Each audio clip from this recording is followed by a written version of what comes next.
ঈদটা বাড়িতে করার কোনো ইচ্ছাই আমাদের ছিল না।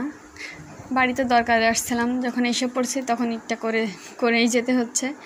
তো ঈদ করবো না বিধায় আমি শুরুতে এসে কোনো কাজকাম করি নাই, ঘরের কোনো গুছগাছ করছিলাম না, যে চলেই যখন যাব শুধু শুধু গুছগাছ করে কোনো লাভ নেই।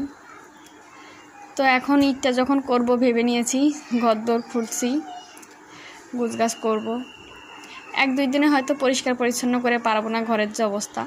ঘরে মাল জিনিস কম আছে, ঘরে মাল জিনিস রাখি না, কেননা আমাদের ঘর থেকে 2-3 বার চুরি হয়েছে, এই কারণে ঘর থেকে জিনিসপত্র বাইর করা হয়েছে। 2-3 বার গেটের তালা ভেঙে চুরি করে নিয়ে গেছিলো। এখন আর ঘরে কিছু রাখি না, যেগুলো নেওয়ার মতো চুরি করে সেগুলো মায়েদের ঘরে রেখে দিছি নিয়ে।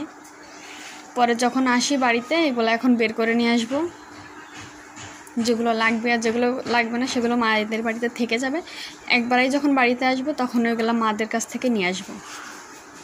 তো দেখেন বাইরের কি জঙ্গল হয়ে আছে, একদম মানে কি বলবো, বাজে অবস্থা হয়ে গেছে। এটা পরিষ্কার করতে আমার 2-3 দিন সময় লাগবে।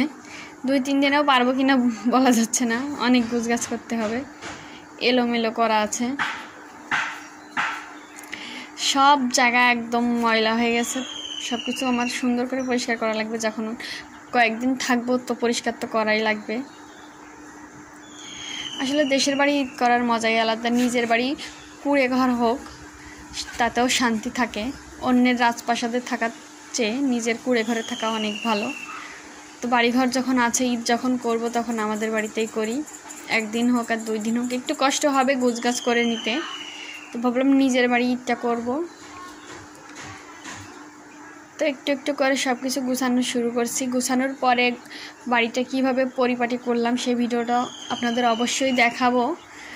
আপনারা অবশ্যই আমার চ্যানেলের সাথে থাকবেন আর আমার ভিডিও দেখবেন, লাইক করবেন আর আমার চ্যানেলটা সাবস্ক্রাইব করে রাখবেন আমার এরকম আরও ভিডিও পেতে।